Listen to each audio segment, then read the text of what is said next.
So the third way that we can break down where stocks, mutual funds, these different things can kind of hang out or be evaluated or separated from an overall diversification perspective. We talked about growth and income, or style that is. We talked about the size, as large, mid, or small cap. Taking both of those into consideration, now you can break it down by sector. And what we really mean by sector is what part of the economy does this company belong to? What area do they play on? What is their primary business? Think of it, like this is the industry they're in. This is what we do. We're a retail sector, or we're in healthcare, or we're in financial, or we're in energy, we're in entertainment, whatever it might be. Think about, well, this is what they do. And it's important to compare companies inside their own sector and within their subsectors as well.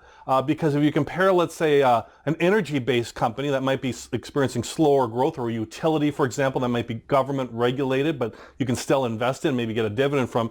If you're comparing that to a high-flying technology growth stock, it's not going to be a fair comparison in either way. You might say, oh, that technology stock's terrible. They don't pay a dividend like the utility company does. And the other way you might look at, say, boy, the utility company sure isn't growing as fast as that technology company. I want the capital appreciation or the stock price to go up faster and maybe take on more risk for that. So that's why when you break it down by sector, each sector might have or industry might have things that are, or do have things that are particular to that industry, and you want to compare companies within an industry. Because you could have a utility company, for example, that might be very risky, almost like a growth stock within its utility industry versus others. Same thing maybe a little bit in technology or other fields. So when you're looking at things like ratios or fundamental analysis or qualitative analysis, evaluating the teams and all that stuff, you want to look at it within their particular sector or industry, and that's what we mean by sector. And then within sectors, you can have subsectors within that. I mean, you might think like, oh, well, retail is retail stores, right? I go buy stuff. Well, you have clothing stores, you have hardware stores, you have soft goods, hard goods. There's different ways you can even split those up. Like if we look at, let's say, healthcare is a good example of that, because healthcare is a good growing, I don't know about growing market. Certainly demographics are good for that. I like healthcare for a variety of reasons. One is the demographics. People are getting older. New medicines are being developed all the time. So healthcare might be an interesting sector to look at, for example. For me it is, I know. So, but within that, it's like, what part of that sector you have? Pharmaceuticals, which is like companies like Merck or Pfizer, which make drugs. You have medical devices like Boston Scientific or Medtronic that make like heart stents and valves and different, actual devices that people put in their bodies to be healthier or to recover. And you have things like Amgen, which is a biotechnology stock, investing in biotechnology. And then you can keep going from there, from managed care and life insurance to hospitals to nursing homes, all these different ways that you can break out that healthcare sector. So within that sector, it's not fair to compare, let's say, Merck, who makes drugs, versus Medtronic, which makes medical devices. They're different industries with different things. They're still within healthcare, but they share some similarities around government regulation, demographics, people getting older, all that type of stuff. But their competitors and how they should be evaluated are different. So it's good to not only look at the sector, but then the subsector after that would be my strong recommendation when you're looking at sectors. So sometimes folks will buy, let's say, a sector fund, for example, or we're going to buy all the energy stocks or buy a certain portion of technology or retail stocks. So you can look at mutual funds or exchange trade funds can really, look at the sector level. So if you think about it, you could be a growth and income stock, for example, growth or income, and it could still be within the same sector of healthcare. So they would be evaluated differently. So be aware of that when you're looking at them. And sometimes within sectors, it's hard to evaluate companies because they might fit really well in a sector, and other times they might play in multiple sectors and it can get a little confusing. So if we look at, let's say, for example, like Coke and Pepsi, they do lots of different types of side businesses and things too. But when you think of Coke and Pepsi, they're the two primary big competitors in the beverage market, in the carbonated beverage market. That's their direct competitors versus, let's say, an alcohol distributor or somebody like that.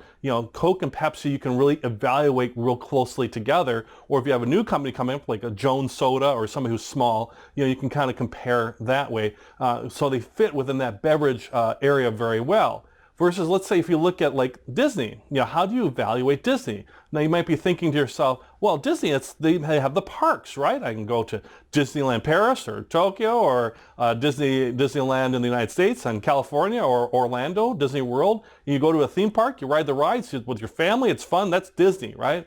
Well, and other folks might think, Well, that's sort of Disney, but Disney's really all about movies, right? They own 3 big movie franchises. They own, recently not too long ago, bought Star Wars from Lucasfilm, so they own the Star Wars franchise. They own Pixar, the folks who made Toy Story and those types of things, Frozen, all those types of animated movies. So they own Pixar, and they also own Marvel. So if you like Iron Man and the Marvel type comic superhero movies, well, that's Marvel is owned by Disney. So you'd be like, oh, well, they're a movie company, like Warner Brothers or MGM or somebody like that. They're a movie company.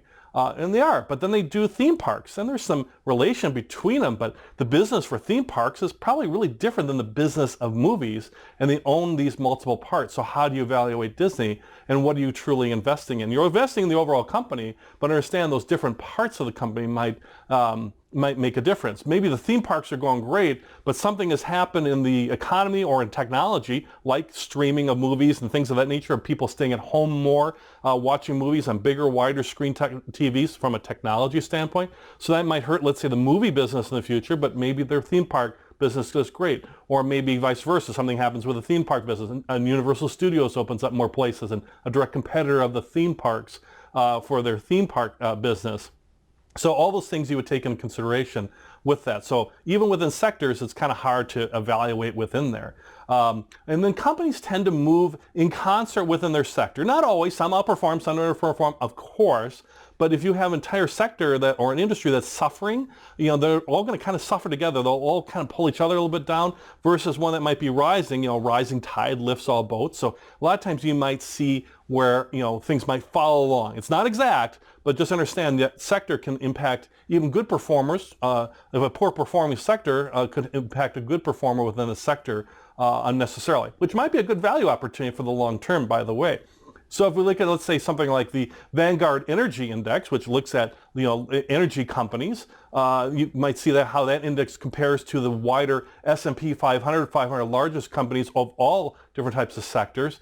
Might be a little variance, but if you're Exxon, an energy company, and you're part of that energy index, you're going to tend to move in concert with the index, and maybe not as much in concert with the overall S&P 500 fund, but even still, all those things go together, especially now that we're in a more global economy. Things will tend to kind of go together a little bit more than maybe in the past, where you could have one sector just do tremendous and another sector be bad, and the overall economy is bad, but somebody's standing out. You always have maybe some of that, but it's harder because everything's so intertwined now. So things to look at. So when you're thinking about your diversification and when you're looking at your overall stock portfolio, keep that in mind too. Maybe you've been buying dividend stocks and you like income from it, but you might look and say, oh my gosh, all my dividend stocks are pharmaceutical companies.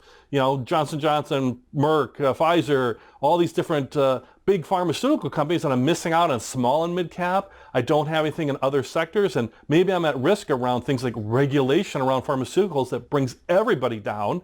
And then I'm like, oh, I'm exposed myself to more risk because I'm only in that one sector. So when you're looking at your overall portfolio, these are 3 big areas to look at. Look at the size, small, medium, large cap, the style, growth, income, maybe it's a value opportunity, and then the sector and the subsector, and understand where you can push to one side is great to get a bigger return, but you want to understand the overall impact of the different diversification, the different things that you own.